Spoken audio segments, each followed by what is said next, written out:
Voilà, eh bien bonjour à tous. Aujourd'hui, on se retrouve pour la deuxième partie de la chasse aux énigmes, donc de la chasse aux inférences de l'inspecteur Pollard. Alors, dans le premier dossier, je vous rappelle que l'inspecteur Pollard avait commencé par vérifier la compréhension des enfants. Il avait essayé de l'améliorer, de bien leur expliquer comment lire entre les lignes, comment se souvenir de toute l'histoire, du début à la fin, vu que les indices peuvent aussi être au début de l'histoire. Il leur avait appris à effectuer des liens entre les différentes phrases. Alors, dans le deuxième dossier, il ne recommence plus ce travail-là. Il explique tout simplement comment on fait pour bien comprendre, comment on réalise ces énigmes, et donc il part directement sur les inférences.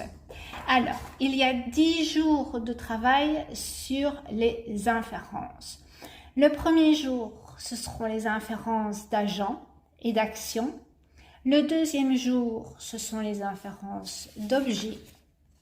Le troisième jour, ce sont les inférences de catégories, dans quelle catégorie générale entre les objets énumérés, quel nom peut-on donner à l'ensemble, on regarde le contexte et on se demande, tiens, quel ensemble, quel mot pourrait remplacer scalpel, bistouri, pince, en fonction de la situation.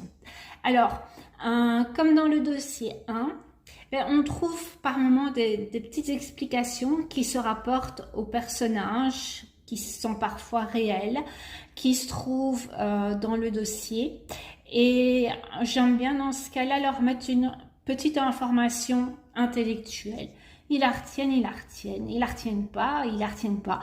Mais en fait, bon, mais enfin bref, ils l'ont vu à un moment donné. Alors, après les inférences d'objets et les inférences de catégories, il y a les inférences d'instruments, et puis nous passons aux inférences de cause et de conséquence. Il y a une cause. La cause ici, c'est le mauvais temps.